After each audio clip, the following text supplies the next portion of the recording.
To be a review of WWE's Taboo Tuesday 2005. Man, there's a lot of, cool things to say about this show, before we even get going into the matches here, but I'll try to keep it as fast as possible. First thing I want to touch on is Joey Styles. So if anyone remembers, this was Joey Styles' first WWE appearance. I remember this like it was yesterday, man. And it's funny, I didn't actually see the pay-per-view at the time, and this kind of ended my streak, man. This is how crazy and obsessed I was with WWE. Like from King of the Ring 2001 until No Mercy 2009. Actually, No Mercy 2005. Actually, excuse me. That was actually during midterm break, so I was able to see that. But this was actually on a Tuesday night. You had basketball going on. You had school in the middle of the week. So, there was no way I was going to be able to see this show. So this was like the first pay-per-view I actually missed as it was happening. This was like straight to DVD for me. But when I saw the DVD, I was really happy with it. I actually really like the show. I think it's fun. I think it's underrated. Compared to Taboo Tuesday 2004, it's kind of an interesting debate. I definitely think the double main event, delivers here. I think it blows it away. Shawn's able to deliver after get voted in here. So you can make the argument for 2005. But I will say, you can make the argument, too, that 2004, just as a whole, maybe a little bit more interesting to talk about because it was the first time the concept was ever done. Plus, you have the Benoit Edge and Shawn being injured thing. There was a lot of fun things to talk about in that show, even though it wasn't as good as this. But yeah, Joey Styles, kind of out of the blue, kind of out of nowhere, calls this show. It definitely makes sense. He had called ECW One Night Stand, and they tried to get Mike Goldberg from the UFC. Vince tried to make him an incredible offer, I think, to jump ship. Ultimately, it doesn't happen, and he has to settle for Joey Styles. And yeah, I just remember being on WWE.com. If you went on the website right before the pay-per-view, you get to see Joey Styles, a picture of him coming out of a limousine. So I got to say, great night for Joey. And I think Jerry the King Lawler, I think he deserves a lot of credit as well. I know the King kind of had a reputation of being like a jerk and a prick, when he was a heel, especially like back in the 90s, maybe even back in Memphis, who knows. But, Jerry really strikes me as a good guy, though. Like, he really does. Like the impression I got is he's really good at going out of his way and making guys feel comfortable. And I think Joey Styles and Jerry clicked tonight. I thought this was great, man. I would actually say this. I would prefer Joey Styles even over Jim Ross. I think the JR Paul Heyman team, I don't think anybody can mess with that team. That's always going to be my favorite team. But as a play-by-play guy, I think I would even prefer Joey Styles even over Jim Ross. This show was good, and I think Joey was really surprised at like how much stuff he was really into. Like from the Mysterio match to the he even said Flair is his favorite wrestler of all time. He started calling Kurt Angle the wrestling machine, even though they were already calling Austin Aries that, even before this show. So I think Joey was really happy with, the product. And I think he did a good job for the show for the most part. I didn't feel like it was a guy just calling moves. I really don't think that was the issue with Joey Styles. But, it's really, really interesting, man. Like over time, it does kind of feel like, Joey took a lot of criticism this whole year to the point where they had to pull him from WrestleMania, and then they had to pull him from Backlash. And when he got pulled from Backlash, he cut the shoot promo. He's like, I got pulled from Backlash? I'm not good enough to call Backlash. But it's a really interesting thing to talk about here, though, man, because it just kind of ties into, the way Vince wants things done, the storytelling with the commentary, and a lot of guys struggle with it. I think Foley struggled with it as well. But it goes pretty deep. And I was just watching Doug Collins' Hall of Fame speech. So if you had never heard of Doug Collins, he's actually the coach. He used to coach Michael Jordan, and the Bulls fired him right before they hired, Phil Jackson in 1989. He's the coach that said, that was get the ball to Michael, everybody get the fuck out of the way. And he really says something interesting during his Hall of Fame speech. And it definitely ties into Vince.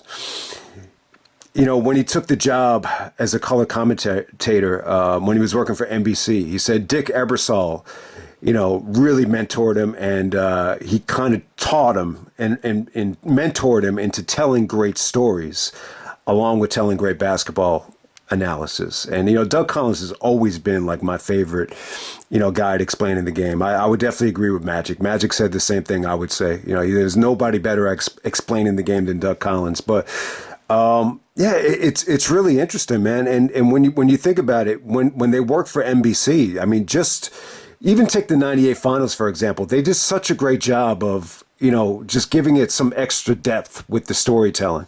I remember Game 5, Doug Collins was like, John Stockton and Karl Malone, 2 of the 50 greatest players of all time. If this series is going to get back to Utah, it starts with them tonight. They're just little simple things like that, just to get you excited before the game. And then obviously Costas was very poetic with Jordan and Utah, having to carry the load without Pippen, and how poetic that was. So you get the point, and I think it kind of ties into the WWE. Like Vince used to have the Saturday night's main event on NBC, and maybe that's where it started, with Dick Ebersol really stressing, just tell better stories, just don't call matches, or it's more than just a ball going through a hoop. So, yeah.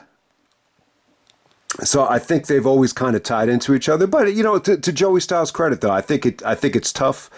And ECW is a promotion that was very storyline driven, but it's more than just that. I just think it's the way Vince wants things done that made it so difficult for a lot of guys, from Joey Styles to Mick Foley. But that's one of the other things I've struggled with too. I remember when we first got on YouTube, like with the time limit, it was so difficult, to talk about matches without just sounding redundant. Like, there was so little time. You had 10 minutes, 15 minutes, whatever it was, the crappy audio. And yeah, I mean, it became tough, and it almost felt like, you were just kind of reading off the star ratings, which is very difficult to do. And,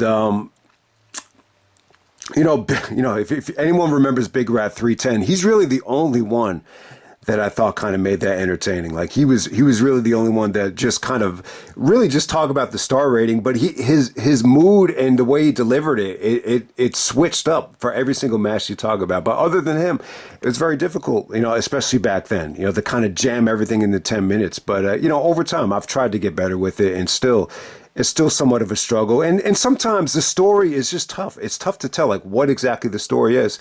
And it's probably even more difficult in team sports as well. It's like, in a team situation, I'll say it time and time again. It's more than just, reading off matches, and it's more than just about putting a ball in the basket.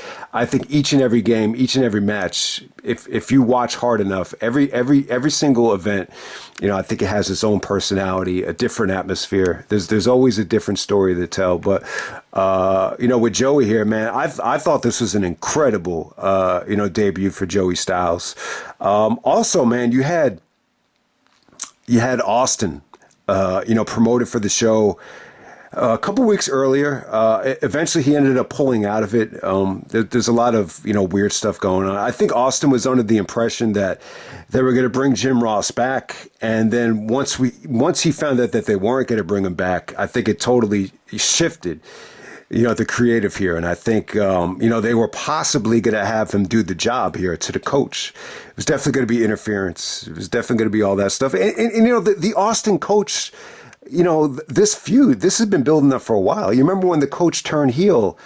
I think Austin was actually involved in that match with Shane and Bischoff. So it didn't seem like the worst idea in the world. You do remember seeing Austin at the homecoming where he stunned all the McMahons. So, I mean, I totally forgot about this. I didn't even remember it. It was reported on the show that Austin had an accident, and that's why he couldn't show up. My gut feeling tells me is that they just couldn't come to an agreement. I don't think Austin wanted to lose to the coach. I don't think Austin wanted this to really count as an official match back, So the bottom line is Batista, fills in for Austin. But, hey, it's not that big of a deal to me. Like, if I didn't remember it, I don't think it's that big of a deal. I think it had more to do with, them not bringing JR back. And it just wasn't going to work, because the stipulation would have been if Austin won, then JR would come back. But I think at the time Vince was just adamant that he wanted to go in a different direction. I think at the time, I could be wrong about this, but I think, the deal with USA, I think there was a lot of pressure to have guys on TV that kind of represented, more of the Todd Grisham image or more of the Sports Center look. And, Joey Styles, definitely a little bit more younger. I don't even think he was 40 at this point. So, why not just try Joey Styles? So that's what happened there. But hey, man, let's get right down to it. This was actually on November 1st, 2005. It's from San Diego, California, home of Rey Mysterio, the home of Vengeance 2001. You get to see Triple H on this show. We have an attendance of 6,000, reduced capacity. I guess on a Tuesday night, it's tougher to get people to show up. And it just was. I just remember being really busy that night, and even if I wanted to see the show, I don't think I would have been able to anyway. But I was pleasantly happy with the DVD. You got Joey and Jerry on commentary. We get a buy rate here of. There's two different numbers. Wikipedia has 174,000. I think he got a worldwide buy rate of 207,000. We get a pay-per-view theme here of Korn with Twisted Transistor. I actually like this theme. I think it worked well. They actually played it. They have a DVD bonus of the Kurt Angle, John Cena video package with the possibility of who's going to get voted in. They played it there. They played it in the intro. They play it throughout the show, so that's why I remember it. What really impresses me, man, with some of you guys that comment is how many guys actually remember the themes that they're not even allowed to use on DVDs or the networks. Some people actually remember that, which blows my mind, man. Like No Mercy 2005, when they did Eddie and Batista, apparently, that theme, they didn't get the rights to use it for the DVD, and some people still remember it, which is crazy. But if you tape the show, it definitely does help. But this is the era where everything was just about buying the DVD. So we're gonna get right down to it. Like I said, man, I actually think the show is fun. And we're going to start with some more stuff with Christian. All right, so we got Matt Hardy and Rey Mysterio of SmackDown taking on Chris Masters and Snitsky. All right, so Edge actually comes out and basically says, I don't care about Raw. I don't care about you guys. I care about me. Joey Styles goes like, shocking. So I thought it was kind of funny. Edge is out there with Lita. Lita looks in so much better shape than she did a year earlier. She definitely looks hot. I guess at this time, since she wasn't wrestling, her job was just to be in shape and look hot. But yeah, Edge is out there. He's disgusted that Matt Hardy actually gets voted in this match. But let's talk about Christian though, man. Christian was actually in the voting here for SmackDown. You had Hardcore Holly out there. You had JBL. You had Matt Hardy. You had Rey Mysterio. Ultimately, Christian ends up losing the voting. So there's actually a DVD bonus for Christian, and he's it's kind of funny. So Todd Grisham actually asked him, Christian, why did you decide to leave WWE? He's like, I just had a meeting with Vince. You want to get the inside scoop? You want to hear what happened with me in Vince's office? You want to hear that I, threw a fight with him and screamed at him and yelled at him and hollered at him, and that they're in the process of filming a, self-destruction of Christian DVD? He's like, no. It wasn't like that. He's like, listen, there's too many reasons. He said this, there's too many reasons to get into, but the bottom line is I gave WWE all I had, and the fans gave me all they had for, 8 years or whatever it was. So it was a cool little promo from Christian. So the news actually broke earlier in the day that Christian will be leaving WWE. I guess, not even 2 weeks later, we would see him at Genesis. Genesis is going to be the next video, by the way, Genesis 2005. So yeah, I'm actually glad that I decided to review this one first. So yeah, Christian is done. You get to see him actually in the voting here. He only gets like 12% of the vote. You got to remember, at the time, Matt Hardy was hot as hell. So Matt Hardy won the voting here. Mysterio's in his hometown, so you knew he was going to win the voting. So this is cool, man. So Edge actually decides not to wrestle. It's kind of a bummer. Like, if Edge was going to wrestle here, man, this would have been awesome. Maybe the reasoning was that, Edge was adamant that he didn't want to work with Matt again, and I don't know why. But Snitsky replaces Edge.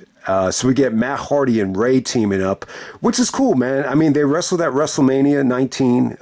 They had that classic in San Diego, Ray's hometown, for the Cruiserweight belt, and now they're teaming up together as babyfaces, and it worked out well, man. This is a good opener. I think by far, the best thing on the undercard. This is the only thing on the undercard that you could even argue is 3 stars.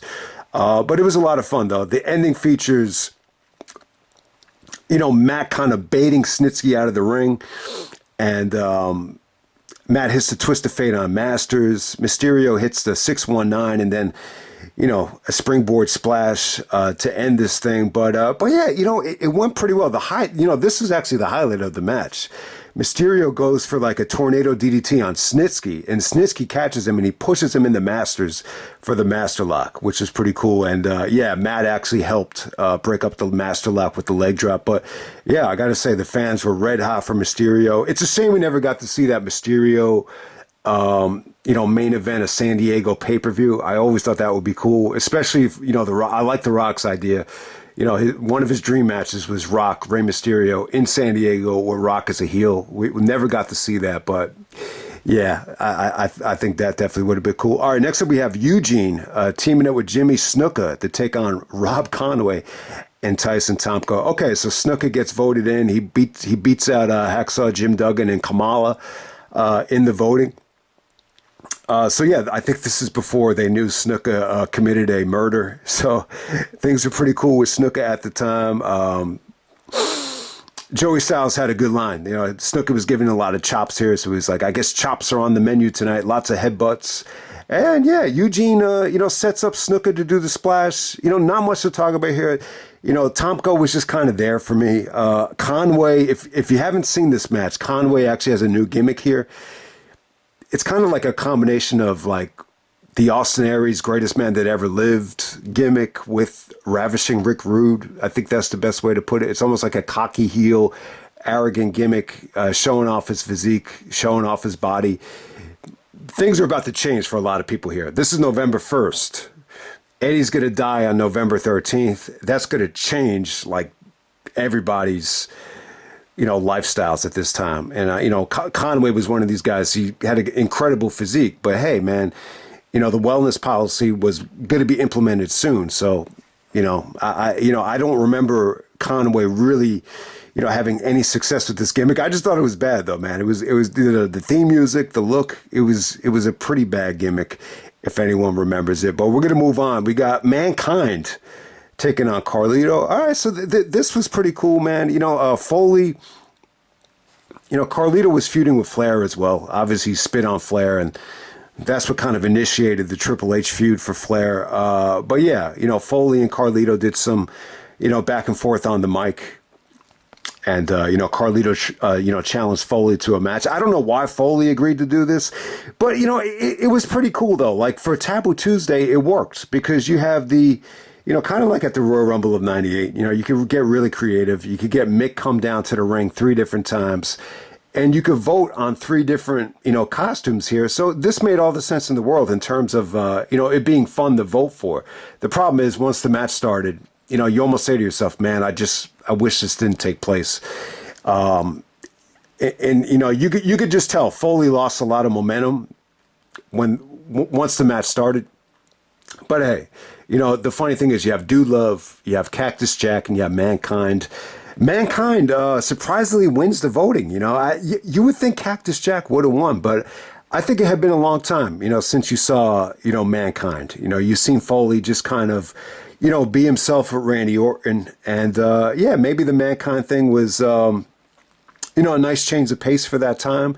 I don't know, something about this match, it just didn't click for me. You almost ask yourself, like, what was Foley's excuse this time for coming out of retirement? But, obviously I'm glad Foley came back. This is a great time for Foley, but I think the match kind of showed you that Foley definitely needed a change of direction, definitely a heel turn. I think Vince was even quoted as saying that Foley was struggling at connecting with the audience in late 2005. But hey, the match, I don't want to say like the match was bad. I just think for Foley standards, it under-delivered. Foley actually took a bump on the steel steps after Carlito drop kicked him. That was probably the highlight of the match. And, it wasn't bad. Foley definitely looked a little bit out of shape here. He definitely looked like a fatter version of Mankind. It would have been cool if he just wore the, 96 attire. And what this did was, it just really reminded you of how much, time and effort they put into the Mankind character, like back in '96 with the vignettes and the music and everything. But, Foley actually has like an afro by the Mandible Claw and, makes Carlito submit to the Mandible Claw. Definitely a forgettable match. I'm not going to say that it was bad. It definitely wasn't like the worst match of the night or anything. It was just a little bit underwhelming. And I just don't think Foley was happy with it when you look back on it. All right, next up we have Lance Cade and Trevor Murdock actually taking on Kane and Big Show for the World Tag Team titles. This is the consolation prize, as Edge would say, at Taboo Tuesday last year. So Shawn Michaels is actually in the voting for the main event once again. It's actually Kane, Big Show, and Shawn. The winner of the voting gets to be inserted into the title match to make it a triple threat. Shawn wins by an even wider margin this time, 46%. It comes as no surprise to me. If Shawn beat the greatest wrestler of all time, greatest technical wrestler of all time, arguably, let me just say that, and the long blonde hair Canadian that looks like a rock star in Edge, he should have no problem, beating out Kane and Big Show in the voting. I think Big Show only got 16%. Kane did pretty well. He got 38%, but Shawn wins. And Big Show and Kane look a little bit embarrassed after Shawn wins. And Shawn said, it's cool to be the popular kid at school. So we get Kane and Big Show actually defeating Lance Cade and Trevor Murdock in a little bit under 8 minutes. It wasn't bad. I don't think this was great. I think this was difficult to pull off though. But Kane and Big Show were able to get along here. Cade and Murdock, they tried to do some isolation stuff, and Joey did a good job on commentary, doing the best he could, to make this work. And I got to give Joey Styles credit. It really did feel like he, busted his ass in the short amount of time just to do some research for this show. But Lance Cade ends up getting double chokeslam by Kane and Big Show. So Kane and Big Show basically hold the tag team titles until WrestleMania. Trevor Murdock tried to, interrupt the post-match celebration, but, they got to him as well. Really not an interesting match, but I definitely don't think it was bad. I definitely think Cade and Murdock, they didn't look like they got totally demolished here. So, give them credit. They tried to make this work with, whatever isolations they could, but to no avail, obviously. Next up, we have Batista actually taking on Jonathan Coachman. So Coach comes out there with Goldust and Vader. Big night for Batista. The fact that he could say that he was the substitute for Stone Cold, it was good for him. It gave him a chance to kind of, make some extra money, make, the money that Austin lost by not participating in the show. I'm sure Batista got a huge bonus, for making the jump. And, he got a great ovation out there. There was one part in the match. So this felt like a handicap match. This ended up being a street fight. There was one part of the match where they, beat up on Batista and Coach is kind of whipping, Batista with the strap. And then there's like a huge, Austin chant. And then eventually Batista fights off all of them and he wins this thing in about 4 minutes. But yeah, man, I didn't realize Batista struggled so much, when he first got to SmackDown. Like when he first got, until he started, doing the stuff with Eddie. Like it was apparently like it was pretty bad. Like a lot of guys just wouldn't even talk to him, because he said some things he couldn't. He probably regretted saying. He definitely said that SmackDown feels like the B show. Had a tough time watching it, but at this time though, when Batista came back to Raw, it felt like Raw was more of a natural fit for him. Like he got a huge pop out there. I always say to myself, man, I wish there was a way to keep Batista on Raw, but if you had to pick one between Batista and Cena, you were going to pick Cena no matter what. All right, next up we have the women's Fulfill Your Fantasy Lingerie Battle Royal. We got Trish taking on Ashley, Candice, Michelle, Maria, Mickie James, and Victoria. This ended up being Lingerie as the winner here. You know what? It was pretty damn good, man. I would definitely say from a wrestling standpoint, it was much better than the previous years. And I think too, like at first I said to myself, man, I can't believe they're putting Trish in this battle royal again. But when you really think about it, it definitely worked. With the Mickie James storyline, it really, really worked because Mickie was able to kind of sacrifice herself. And, Mickie was really a big Trish fan. So Mickie could help Trish win. And then she could steal Trish's thunder on the microphone. So, they're slowly building up Trish and Mickie at WrestleMania. And this match, maybe more so than any other match, helped do that. But, some of the Diva Search girls look hot. You had Maria, you had Candice. Ashley Massaro looked really hot, really showing off her, her non-pubic hair with her, ring attire. Victoria stole the show, though. Like, if Victoria and Trish had wrestled here, this could have been a 4-star match if they got enough time. I thought they looked incredible. Victoria was just doing moves I'd never seen her do before. Trish looked like she got in even better shape. The Matrix spot looked awesome.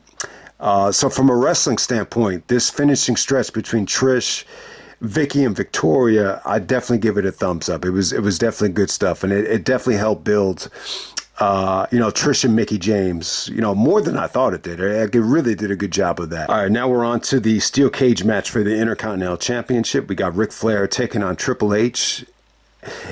And yeah, steel cage wins it. You could vote on one fall to a finish, which barely got any votes, a submission match, or a steel cage match. And steel cage wins again. Flair has a steel cage match in back-to-back Taboo Tuesdays. This is definitely the much better match. So if you haven't seen this yet, definitely think it's possibly Ric Flair's, best singles match in the WWE. If you take away the '92 Rumble performance, it might be Flair's best, match in the WWE. I mean, I definitely think it's that good. I think it's even better than the Last Man Standing match from Survivor Series. So this will be it, man. Ric Flair and Triple H. Steel cage match, much better than the Orton match. The Orton match really didn't deliver. I thought it was okay, but, this took you on a ride, man. This took you on a roller coaster. I mean, it was great. It was almost like Flair was super motivated here. So they don't have the press conference on the video package, but I remember my brother was so upset that we weren't going to be able to see the show, and he was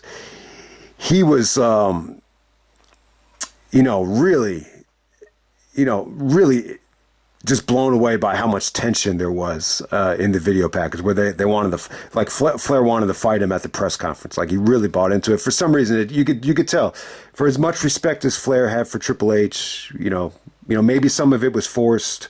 Maybe some of kissing Triple H's ass was forced, but it did kind of feel like it reached a boiling point here, and Flair was out, ready to let it all hang out. Like, you could tell he was just super motivated to take on Triple H. And, this is kind of one of those things, too, where, Triple H actually did take a little bit of criticism, while he was champion. The knock on Triple H was that he wouldn't put over, like, guys like RVD and guys that were young, like Booker T and, guys like that. But he would put over his friends, or he would put over like older guys that were on the way out, like Jerry Lawler, or, in Triple H, or Triple H would put over Ric Flair, in this case. So, but hey, I think Triple H had no problem, putting over, guys that, he idolized or looked up to, especially like Flair. Flair was his idol. I think he always wanted to, put over Flair in a big spot. I think this is the only time where Triple H actually put over Flair, and it's for the Intercontinental Championship, so you had to see it coming.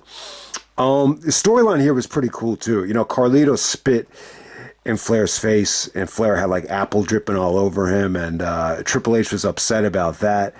And he was even more upset when, Flair won the Intercontinental title. He basically interpreted it as Flair kind of, basking or kind of glorifying mediocrity by holding the IC title. I don't know. That kind of rubbed me the wrong way. I mean, would you consider the Intercontinental Championship to be, mediocre, or would you classify it as mediocrity? It's tough to say that. I just think when you see Flair as a 16-time champion, and you see Triple H as, a 10-time champion or whatever. It's like, why would you go backwards and try to win the Intercontinental Championship? But I think at that time, for Flair to win the IC title at that age, it was somewhat of a good accomplishment. But Triple H took it as a matter of disrespect and basically said that Flair is not going to ruin, my memories of Flair. So he wants to, put the horse out of his misery. That type of thing. So really, really cool storyline here. It looked like if Triple H wanted to come back as a babyface at the Homecoming show, he probably could have rode the wave as a babyface. But, Cena's on the roster. Triple H and Cena was definitely a fresh matchup. So, I think that's part of the reason why. Plus, Triple H never really got to work a program with Flair. I mean, they had a few matches. They had they had a match the night where Bischoff, gave Triple H the belt, but it didn't really morph into a program or anything like that. Flair was going to turn heel a couple weeks later and side with Triple H. And then, they did that big special night that they have on the DVD in Charlotte, when, Flair and Triple H had the main event where Flair had the temporary babyface turn for that one night. That was an awesome moment, an awesome match. And they had that match. But, there was no sustainability in terms of it being a feud. So this is really like the first time that they started feuding together. With Flair as a clear-cut babyface, Triple H comes back. He's a babyface for one night only, and then he's a heel. And then we got this great steel cage match, man. Yeah, man, it was good, man. They got time. They got 24 minutes out there. I think it over-delivered. I think Flair was super motivated here. The chops just had a different level of intensity, a different level of sense of urgency. Triple H definitely dominated the first half of the match. Both guys are bleeding like crazy. The tie kind of turned for Triple H when he started mocking Flair. He was doing the figure four and the strut, and Flair was able to counter it, hit him with a low blow. Triple H starts bleeding. So the chair, you almost forget that the chair is even brought into the ring, but the chair backfires on Triple H, and Flair is just giving Triple H like consecutive chair shots over and over again. And man, one of the best facial reactions ever in the crowd. I don't know how they find these reactions, but this was money, man. And I'll tell you, like at the pay-per-view parties, they used to do these reactions from time to time again. And it used to piss this one guy off. And he used to get so pissed. Every time they did it, he used to be like, yeah, that's right, shut the fuck up, bitch. But it was funny as hell. Like, it was just funny. But, man, I wish we had watched the party live with the pay-per-view party crew, because this reaction, this would have been the best one. I'm telling you. So if you saw the match, you know what I'm talking about. But that was pretty awesome. But I'll tell you, man, it was good though, man. It was bloody. It was brutal. Even Flair actually comes off the top rope, and it works here, man. But the other thing that works for Flair is just the low blows, and it's not just a low blow. It's like a handful of nuts. He basically takes Triple H's nuts and starts grabbing it and squeezing it, almost like molesting it. And, Flair's able to just knock the shit out of Triple H. I'll tell you that backdrop spot was awesome. So Flair telegraphs the backdrop, Triple H puts on the pedigree, and then Flair backdrops the pedigree and just nails him with a couple of chair shots and just, escapes through the door. So Triple H doesn't get pinned. So Flair realistically is able to escape the cage. I'll tell you, there's a shot of Flair all bloody, and it's scary, man. I've always said this. Like, when you look at younger pictures of Flair and younger pictures of Danielson, they look like brothers. They look exactly alike. Same thing here. Like, you see Flair's eyes with full of blood. It looks like Danielson. It's really scary to see how much they look alike. Flair actually starts tearing up on the way out. I mean, this was good, man. This was definitely good. I don't think it gets enough credit. This double main event does not get enough credit, but we're going to move on to the next match. And on to the main event for the WWE Championship. We got John Cena taking on Kurt Angle, and Shawn Michaels gets voted in to make it a triple threat match. So yeah, when Shawn got voted in, Kurt came up to him. Shawn's like, "Can I help you?" And then Kurt Angle's like, "I don't like you, and you don't like me. Well, what do you say, Shawn? We've never fought for the WWE title. Why don't we take John Cena out and just fight against each other, mano a mano, see who the best is?" And Shawn's like, "I'll think about it." Page out of Randy Orton's book right there. But the funny thing is, Shawn and Kurt actually do work together, and I got to say, I thought the crowd was incredible here. Cena gets a huge pop. A lot of the fans start to turn on Cena here. A lot of the fans actually, believe it or not, they gravitated towards Angle. There was like a lot of, Angle chants when he was giving Shawn uppercuts after they took Cena out. But yeah, the Cena pop was huge, man. I think this has a great atmosphere. Yeah, a good triple threat match, man. I actually like this match. I like the triple threat. I don't see what the fuck the problem is here with people. I mean, you get Kurt Angle and Shawn Michaels, going at it one-on-one throughout this match. Cena wasn't great here. I mean, there were a couple of like blown spots and, awkward communications on clotheslines and chops and all that stuff. But for the most part, I thought this was fun as hell. Now, one of the things that kind of bothered me about this match is, I've always thought it was good. I remember at the pay-per-view party for Armageddon, like I wanted to, show people the match, while we were like lifting weights before the pay-per-view, and like nobody wanted to watch it. This one guy was like, yeah, I don't really want to watch the John Cena match. I was like, yeah, but it was pretty damn good. And, Kurt Angle's in the match and they started cheering for him, and, Shawn kind of does his thing. And yeah, like nobody wanted to watch it. And I think because Cena goes over, is that why the match gets so much shit? It's to me, like you get Kurt and Shawn. This is the only time they wrestle for the title. So that's pretty cool. And then you got that vintage Cena reaction. Yeah, so I thought it was pretty cool. And, I think Joey Styles is great here, man. Even in the Triple H match as well, this match as well, I think he did a good job. He remembered like little things like Shawn Michaels' boyhood dream. And it's clear, like he was able to talk to a lot of guys, before the matches just to learn exactly what to say. So, but on to the match though, man. I got to give Shawn credit. Shawn was healthy here. This time he was able to go out there and deliver with a bang. He took some incredible bumps out there. He pulled off some cross bodies. He took that incredible belly to belly from Angle, where he goes over the top rope, and then Angle, does that, yeah, screw you. So that was an awesome spot from Shawn. So like halfway through the match, they decide to beat up on Cena, and then the fans start cheering, which was definitely interesting. So they actually give him like a face first suplex, like a belly first suplex through the table, and then all of a sudden Kurt starts chopping Shawn. So Kurt Angle and Shawn Michaels do go at it for a little bit. I think it was okay. I think it was pretty good. The highlight being Kurt actually does the running angle slam to Shawn off the top rope. Shawn kicks out of that. And, then eventually Cena comes back into the mix. The fans start booing like crazy. But it was fun, though. It was fun to see the different reactions everybody was getting. In the corner, when Angle was giving Shawn uppercuts, there was a couple of, like, males in the front row just going like, Angle, Angle, Angle. I remember when I first saw this match, I was just like, I was jumping out of my seat. I was like, man, this is fucking awesome. Yeah. When Cena and Kurt started working together here, Kurt, he was able to transition a sunset flip into an ankle lock, locked in the ankle lock, which felt like forever. Shawn actually breaks it up with an elbow drop. I thought that was pretty cool. And then Shawn actually super kicks Kurt, and then Cena takes advantage of Shawn taking his eye off of him, and Cena hits the FU on Shawn Michaels to win this thing. I thought the ending was cool. Shawn actually does the job, but it was a great match, great performance. At the time, Shawn even said to Kurt, he said, I get over by my performance. I don't need to win.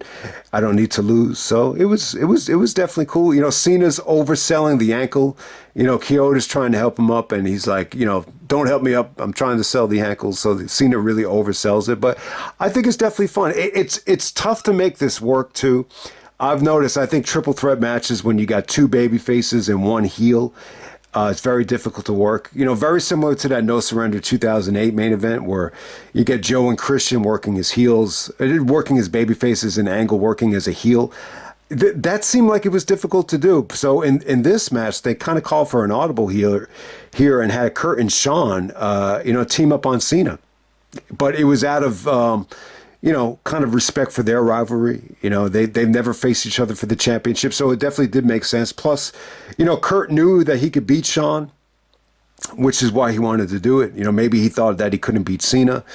if you want to overanalyze the storyline. But hey, man, I think it's a fun triple threat. I think it's an underrated triple threat. So if you're an anti-Cena guy, you know, you're probably not going to think it's that great. But I think this is a tremendous double main event, man. I think the Flair Triple H match is definitely, I think it's one of those matches that has gotten actually a lot more love over time.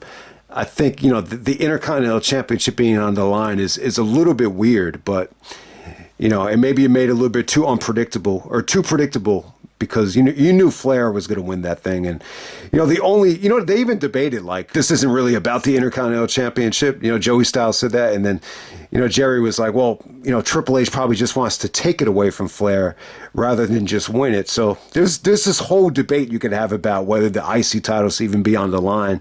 But this is one, like, IC title match that you'll see and you just be like, man, I can't believe the IC title's even on the line here. It just feels weird being a Triple H match. It might even feel weirder for this match than it does for Randy and Foley from Backlash. Like, the IC title being on the line there feels kind of weird too. Like, imagine Foley as the IC champion in 2004. That might even be even weirder than this. I'm not even sure, but you get the point, guys. I thought this was a hell of a show. I think Joey Styles did a great job.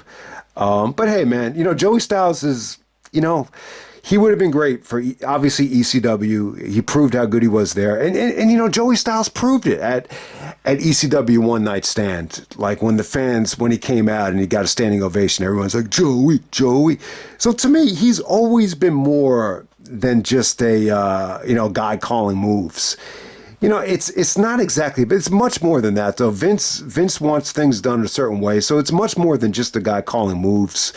You know, Joey definitely had his own catchphrases, you know, the cat fight thing and that, oh my God, you know, he definitely had like a unique personality too. And, you know, ECW, like, you know, there were so many storylines that he had to tell there. So it's just kind of interesting. You know, it's interesting that, you know, I think Vince learned from Dick Ebersol, whether it be Saturday night's main event back in the day with NBC and even the XFL, how important it is to, you know, break stories down so everybody can understand it. You definitely get that point, but this whole JR thing is kind of weird, though. I think this is like one of Vince's shadiest moments. This dark moment with, you know, trying to get rid of JR and trying to hire Goldberg and what he did with Joey Styles over time. The whole thing kind of, you know, I mean, it's not as bad as, you know, forcing someone to give you a blowjob or anything like that, but it's still like, to me, it's still like one of the worst things Vince has ever done, you know, not involving like, you know, anything to do with rape or anything like that. But I'll just end it right there, man. That's Taboo Tuesday 2005. Hope you guys enjoyed the video, and I'm out of it.